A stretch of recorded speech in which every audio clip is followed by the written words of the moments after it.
Yo, what's good YouTube? Back at again with my February manga haul. I don't got much to say for the intro. Let's just hop right into it.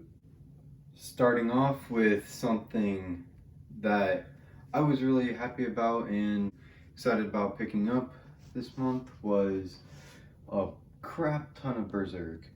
Got the 6th volume, the 7th volume, the 8th volume, 9th volume, 10th volume, 11th volume, 12th volume, and 13th volume. And another thing I want to start doing is showing off my favorite cover of the series that I picked up so far, and like of what I've bought that month of the certain series. But you'll catch on if it's not making sense. But for Berserk, Volume 12 has my favorite cover. It's just really cool seeing, I'm pretty sure that's Griffith coming out of the helmet, and I just think it looks pretty sick. While that's still up there, I'll talk a little bit about Berserk. Berserk keeps getting better and better the more I read it. The further along I get into the story, the more intrigued I get of the world surrounding it, the characters, just everything about it. It's just an action-packed series with great dialogue. It's great art. It's just amazing any way you look at it. I don't have any criticisms of it currently. Alright, next up we got something that you shouldn't really have not been expecting, because this is one of my favorite serializing manga right now, is The Promise Neverland. Of course, I picked up volume 13, 14, 15, 16, 17, and 18. Picking up this volume right here means I'm all caught up in what is serialized in English currently. But I obviously will be picking up more of it as it continues to come out. But yeah, like I said, The Promised Neverland is a series that I'm really enjoying right now, and will probably, depending on how it ends, go down as one of my favorite mangas. And as for my favorite cover, I'm gonna have to stick with 18. It just looks really cool. Norman, or Ray, Emma, and Norman on the cover. I don't know, it just looks sick. Next up, we got a series that I've been reading, I'm not caught up on. It's not really that high of a priority on my list of stuff to pick up, but I do enjoy it whenever I pick it up and read it. That would be One Punch Man. I picked up volume 4, and it's pretty good. The art style in it is probably the main selling point for me. Something about that just looks sick, in my opinion. But yeah, there's not much to say about One Punch Man. If you haven't read the manga, you've probably seen the anime or you've heard of it. I know almost everyone's heard about it, if not everybody's heard about it. But yeah, that's One Punch Man. Next, I have a series that I've been saying I wanted to pick up. I don't know if I've said it in video or if I've just been thinking about it to myself. But yeah, and I do plan to pick up more of this. I just need to get around to it. I picked up the first volume of Claymore. It's extremely good. I do not remember much about it because I did read it at the beginning of the month, because that's when Right Stuff delivered it to me. So I read it when I picked it up, and I haven't read it since. Claymore, if you don't already know, is a action-packed series of this girl in the front. Don't remember her name, not good with names, but she's a Claymore, as the title suggests. She goes around killing these demons, don't remember the names of them, but there's some sort of demon that can hide themselves as humans.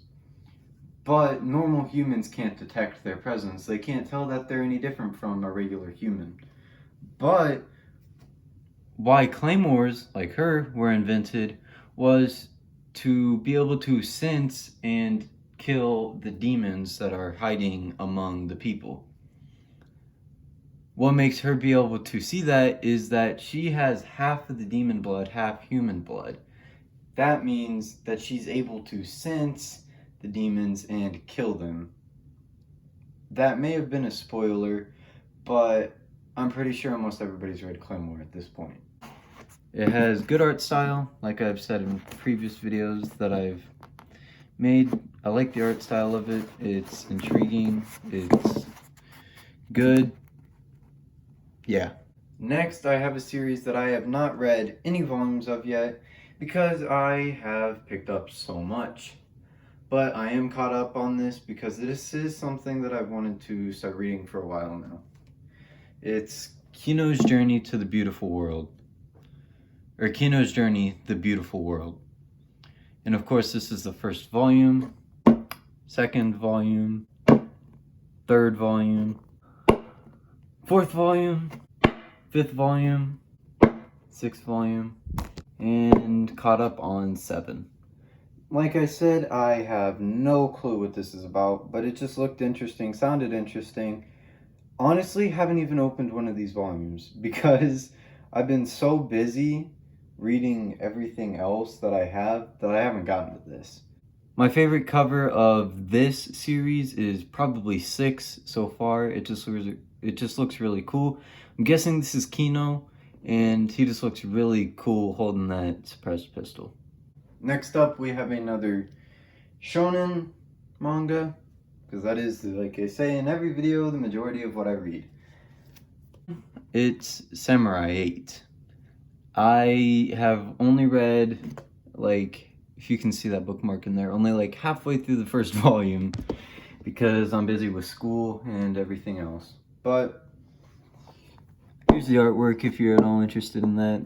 It's basic manga art. It's nothing too special. It's, yeah. It was written by Kishimoto, which is the creator of Naruto, which I thought was pretty interesting, and that's what intrigued me to pick it up, because Naruto is an anime I grew up watching, so I thought it would be cool to read a manga that wasn't Naruto from Kishimoto. But yeah, I picked up the first 3 volumes of this, second volume, and the third volume. And one thing that I'd like to mention is I got these from Barnes & Noble because I go in there to like see what I might want to pick up in the future. And yeah, you might be already able to tell what I'm talking about, but if you look at that, it's bent extremely, like really bad. And I didn't notice that when I picked it up. Pages inside are a little bit torn from that, but that was my fault for not paying attention. But yeah, my favorite cover of Samurai 8 of what I picked up is probably the third volume. But Samurai 8 is about this guy. Don't remember his name like usual because I am very bad with names. But it's about this guy right here in the middle, the guy with the blonde hair. He used to be disabled, or something about him was like messed up. I can show you. He couldn't move unless he was stuck to this right here, these little wires, because something about him just messed up, something he was born with. But yeah, then he meets this samurai cat right there. But as you can see, he became a samurai, even though, because that's what he wanted to do. He wanted to become a samurai, even though he couldn't move out of those tubes. He ends up being able to get out of the tubes, as you'll find out like in the first half of the first volume. But yeah, that's all we really know so far. Next, I have a series that I was really excited about picking up that I haven't really read much of yet. I've read like the first, 20 pages or so? Yeah, I read to page 23 so far because I've been extremely busy with school. But yeah, that is Planets. Pretty sure that's how it's pronounced, just Planets. But yeah, it just looks really interesting. The art in it is extremely nice. And I just wanted to give it a try. It's also published by the same people that published Berserk. Dark Horse, and I don't know. I've always thought space stuff was pretty cool, and I saw that this was about space, so I picked it up. And this cover is extremely cool looking. It just looks sick. I'm guessing that's the main character floating out of the atmosphere from the Earth. And now, not much to say about this. Series was cheap, and I can tell why. It is pretty bad. Samurai Man, it was like for the entire set of the 3 volumes, it was like what, $3-4, so I paid $1 for each volume. It's not even worth that. I would not recommend picking this up unless you are extremely broke or it just sounds interesting to you. I don't know. I picked it up because it was cheap. You know, I'll put in the other volumes with it. But I picked it up because it was cheap, and it's honestly just really bad. I don't have much to say on this. But yeah, I'd have to say my favorite cover is probably volume 2. But yeah, guys, that's it for this month's manga haul. And as you can see, I put my favorite volumes out of the ones that I have multiple of, besides Samurai 8, because I couldn't fit anymore. But yeah, that's it for this month's video. Peace.